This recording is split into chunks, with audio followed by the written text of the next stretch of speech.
Have you ever sat in a quiet room and felt like the silence was just too loud? Maybe it was after the kids stopped calling as often, or after a spouse passed, or when your calendar started to look a little emptier than before. There's this strange space that starts to open up as we get older, a space many people call loneliness. But here's something you might not hear very often. Being alone doesn't have to mean being unhappy. In fact, this time of your life, yes, very chapter can become the most peaceful, powerful, and joyful one yet. It's not about pretending everything's perfect or trying to stay busy just for the sake of it. It's about learning how to feel whole again by yourself. And no, it's not too late, not even close. So today, I want to share something personal, something real. Because the truth is, many people after 60 struggle with feeling a sense of purpose when they're alone. But the beautiful thing is, once you learn how to fill your own cup, you stop relying on others to pour into it. And that's not selfish, it's strength. Let's talk about a few simple shifts that can help you find joy in your own company. Not someday, but now. First, I want to start with something that sounds almost too simple to matter. Changing the conversation you have with yourself. And I'm not talking about repeating affirmations in the mirror, although that's fine too if it works for you. I mean the quiet thoughts that pass through your mind when no one else is around. When you sit down for breakfast alone, what do you hear inside your head? Is it, "I'm forgotten"? "No one needs me"? "What's the point?"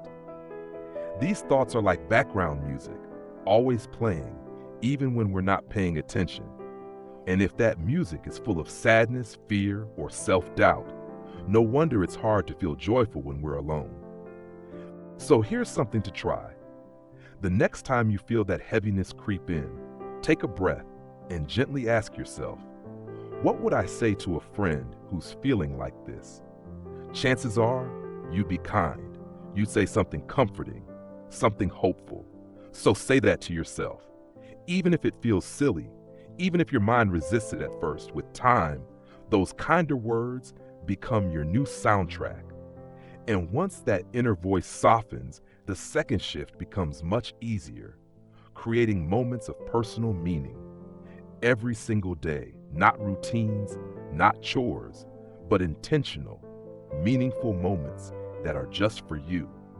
It could be as simple as putting on your favorite music while you cook, taking a walk at the same time each morning, not for the steps, but to watch how the light changes on the trees, reading a chapter of a book that stirs something in you, not because someone recommended it, but because it speaks to you. These little rituals aren't just ways to pass the time. They're how we start building a life that feels rich from the inside out. When you stop waiting for someone else to create a spark in your day, and instead become the spark yourself, something shifts. That quiet room, it starts to feel full again, not with noise, but with peace. Now you might be thinking, but what about the loneliness? What about those days when even the sunlight feels a little too dim, when memories flood in without asking and make everything feel heavy? That's real, and it's okay to feel that. But even in those moments, you have a choice. You can let the sadness run the whole show, or you can let it visit, then gently guide it to the door and invite something else in its place. Joy doesn't have to be loud. It can be soft. It can be quiet contentment. While you sip tea in the afternoon, it can be the smile that comes from finishing a puzzle. It can be the warmth of remembering something beautiful from long ago, not with regret, but with gratitude. One woman I spoke to told me she started keeping what she called a daily delight journal. Each evening, she'd write down one small thing that made her smile. One day, it was seeing a squirrel doing a silly little hop on the porch. Another day, it was the smell of rain before it started falling. And she told me something that stuck. It reminded me that joy doesn't need to be scheduled. It just needs to be noticed. When you learn to notice the good, even in tiny doses, it has a funny way of growing. And before long, those small things add up to something that feels a lot like happiness. I know this might all sound nice in theory, but what if you feel like nothing you do brings you joy anymore? That nothing feels exciting or purposeful? Then I want to gently offer you this. Maybe it's time to try something new, not something wild or dramatic, just something a little unfamiliar. A cooking class at the local center, painting in the park, learning the name of every flower in your neighborhood, trying new things. Isn't just about distraction. It rewires your brain. It gives your days texture again. And sometimes trying something new isn't about the activity itself, but about reminding yourself you're still alive. You still have new memories to make, new experiences to feel, and you don't need someone else beside you to do that. This time is yours. It's not the leftovers. It's not the ending. It's the chapter where you start showing up for yourself, fully and joyfully, in ways maybe you never had the chance to before. And with that, we've already begun. We've started to shift the way we think. We've added small, beautiful routines into our day. We've remembered that joy doesn't always come with fireworks. It often arrives on tiptoe. Now, let's keep going. Let's keep exploring what it really means to feel whole, even when we're on our own. One of the most beautiful realizations that can come after 60 is this: you don't need to prove anything to anyone anymore.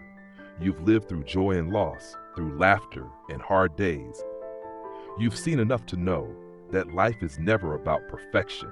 It's about presence, about being truly here, in your own skin, and feeling at peace with who you are, without needing applause or permission from the outside world. That brings me to something that can feel a little uncomfortable at first, but it's one of the most powerful things you can do for yourself. Learn how to enjoy your own company. And I don't mean just getting used to being alone. I mean genuinely enjoying it. Finding moments where you don't just tolerate the solitude, you actually savor it.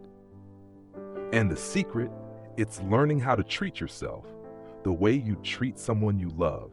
Think about it.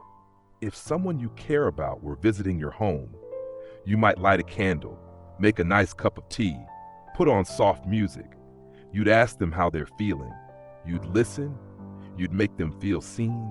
And yet, how often do we give ourselves that same care?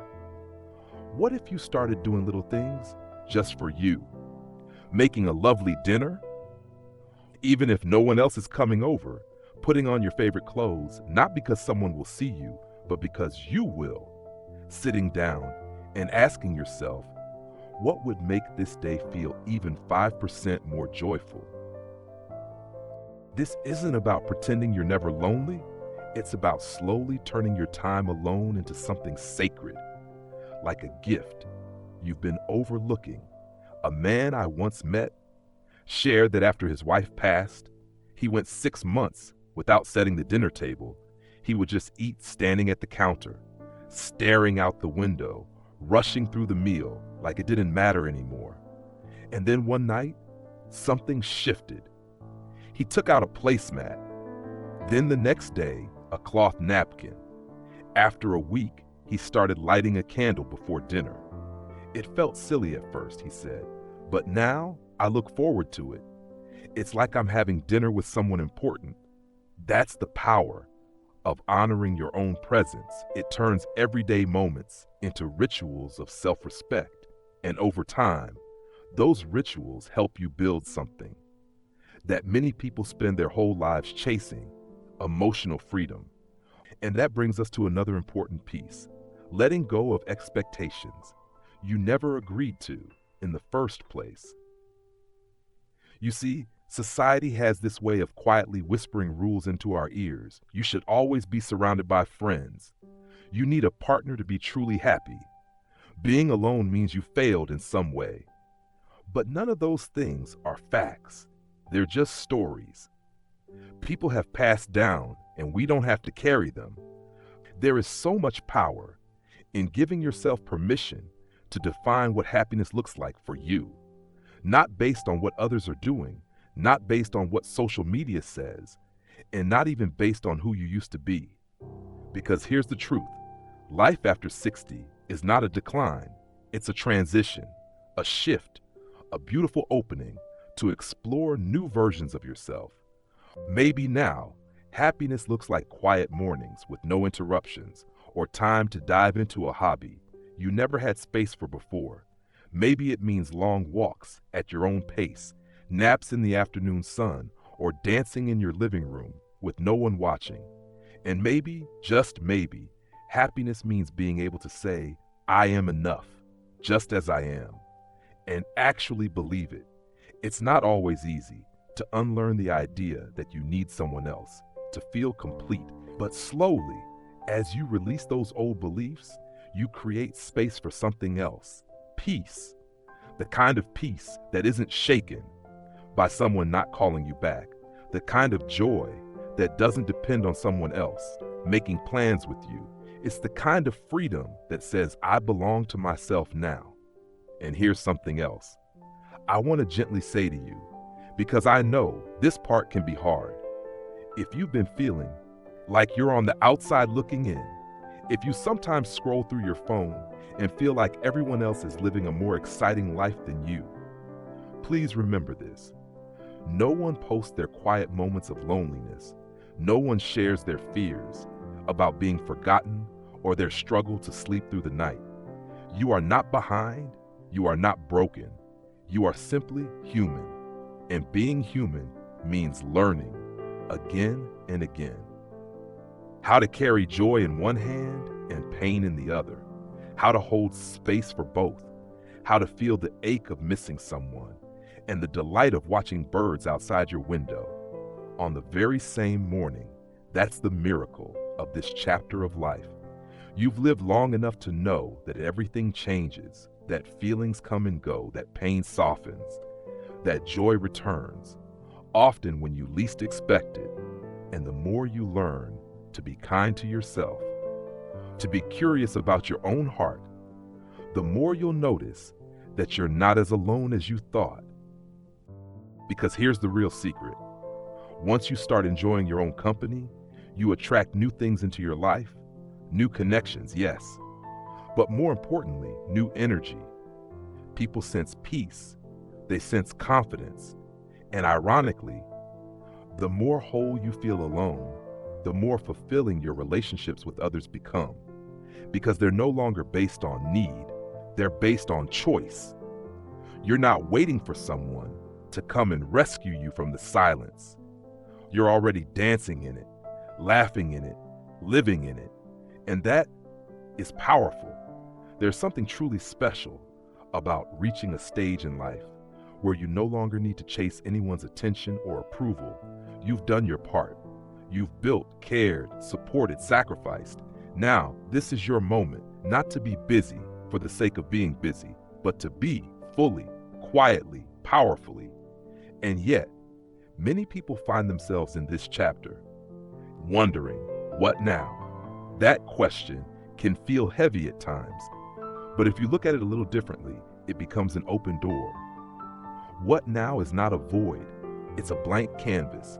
It's the beginning of a new kind of freedom, and one of the most beautiful ways to fill that space is by reconnecting with your own curiosity. You might be surprised how often joy returns when we start asking new questions. What if I tried this? What's something I've always wanted to learn?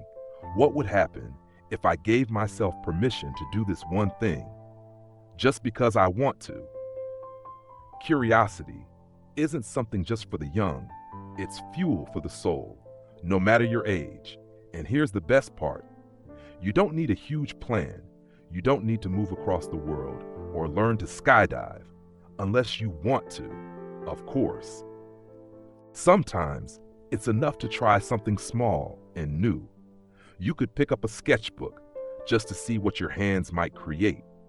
Learn a few phrases in another language just to play with sounds you've never said before. Try writing down a few memories from your life. Not for anyone else, but just for you, because you were there. And that story deserves to be told, even if it's just whispered back to yourself. The more you do these little things, the more your life starts to feel like it belongs to you again. Not to your roles, not to your responsibilities, but to the part of you that still wants to feel alive. And I want to tell you something that might just shift how you see everything. You are not starting over. You are starting from experience, from wisdom, from a place most people never reach because they're too busy trying to be who the world expects them to be. But you've already done the hard part. Now it's time to enjoy the living. And yes, there will be lonely days. There will be moments when the silence feels heavier than usual, but that doesn't mean you're doing anything wrong. That just means you're human. It's okay to miss people. It's okay to cry sometimes. It's okay to feel the weight of old memories. Even as you build new ones, what matters most is that you don't let those moments define you. You are more than the people who have left, more than the empty chairs or quiet phone lines. You are still here, and that means life is still happening. And when you choose to fill your own space with light, however soft, however small, you begin to shine in ways you didn't know you could. So maybe happiness at this stage isn't about fireworks or big applause. Maybe it's about sitting in your favorite chair, wrapped in a blanket, feeling proud of how far you've come. Maybe it's in the quiet mornings when you realize you don't need anyone to make the day feel special. You've already decided it is. Maybe happiness is walking outside and noticing the breeze, smelling the earth after it rains, laughing at your own jokes, telling yourself, hey, I actually enjoy spending time with me. And if that joy feels far away right now, that's okay too. Start small. Start with one kind thing. You say to yourself each morning, one thing you do, just because it feels good, one new moment of peace, you allow yourself to fully feel without guilt or apology. You deserve that. And I want to say this directly, from one human to another, you are not alone in this journey. There are thousands, millions of people out there, just like you, rediscovering what it means to live, to love themselves, and to find joy again after 60. You are part of something bigger, even if you can't always see it. You matter. Your story matters, and your joy still has chapters left to write. So take a deep breath, smile, even just a little, and remember, being alone doesn't mean being empty. It means you finally have the space to fill your life with what truly brings you joy. And if this message touched something inside you, I'd love for you to share it in the comments. What makes you feel alive lately? What's one thing you've done just for yourself this week? Your words might inspire someone else on the same journey. And of course, if this video gave you something to think about or simply made your day a little brighter, don't forget to like it and subscribe to the channel. There's more coming. And I'd love for you to be part of this community, a place where growing older means growing stronger, wiser, and yes, happier. Because the truth is, you don't need anyone else to validate your happiness. You carry it with you. It lives in the way you breathe, the way you show up, the way you choose to keep going. Here's to living your best life on your own terms, in your own rhythm, with your heart wide open, and just maybe finding that being alone has become something you cherish, not something you fear. You're not alone, you're free.